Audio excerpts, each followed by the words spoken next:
Jonah Emery, and as David mentioned, I've struggled with bipolar disorder most of my life from 8 years old.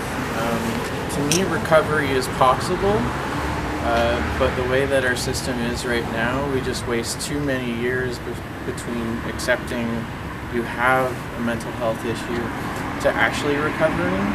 It's because you're waiting like up to 6 months to see a psychiatrist. You have to hop to the ER back and forth because you don't have access to a family doctor. You're just reaching out in all these places trying to get the help you need with no one really able there to meet it. So I've in my life have had to kind of find my own way, and that wasted a decade of my life. That if that system like David was in place, I could have spent on continuing my education, building my work life, saving relationships I've lost because I've been in illness. It's just all this stuff, because of the way our system is that like I said, I've wasted a decade. So I am in recovery now, but if mental health had more funding, if we had community care centers, I wouldn't have to rebuild my life at 32. I would have been able to rebuild my life at 22. Thank you. I'm Mary Louise Luck. Excuse me, I have a daughter with schizophrenia. She was diagnosed 30 years ago at the age of 17. And at that time, the only thing that was available was hospitalization and medication.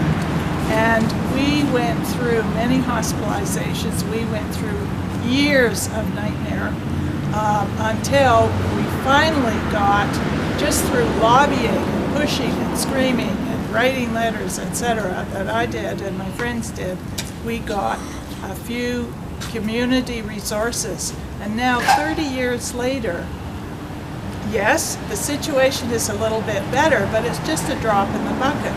And people, young people, are still falling through the cracks, and their families are suffering.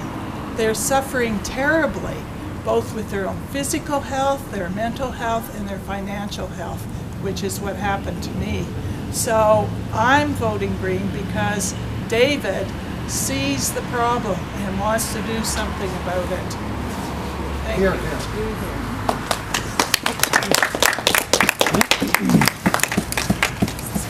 It's an appalling situation, and young people are being treated as disposable when it comes to mental health issues, and that's got to end. For the life of me, I don't understand why our health system has this this unbalance to it, that we treat people differently when they've got a physical health problem versus a mental health problem. It doesn't make any sense. It really epitomizes the sense of injustice, which has got to be corrected. So it's not just a question of better mental health care, but it's a question of bringing justice to the system for people who happen to be suffering from mental illness rather than physical illness. That's in fact an artificial separation in the end. We've got to treat both mind and body together. That's what community health centers are going to be able to do, these collaborative care teams, to treat the whole person, not just parts of the person. And that's why I'm so excited about our commitment, long-standing, to really move care in an integrated way, in a holistic way, into community health centers, into the community, and to ensure that more of the Department of Health resources are funneled into mental health care. Too many people's lives are, one, being lost over the years as they struggle to get help, and literally, in some cases, being lost altogether, and that's unacceptable. It has to stop. We need to take action. Thank you very much. If you want to build a year, if you want to institute a year, would you need to build like bricks and mortar buildings, or would you use existing facilities such as this? Well, clearly the first choice would be to use existing buildings where as much as possible where we could. Our proposal would be to build one in an urban setting and one in a rural setting every year, so we have a nice balance that way as we accelerate their development. But yeah, clearly to be cost effective, we would want to try and use existing buildings.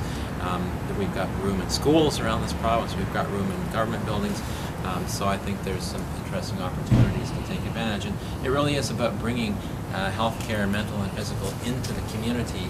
So we really need to be in buildings that are part of the community. And so I think those kinds of buildings, like schools, work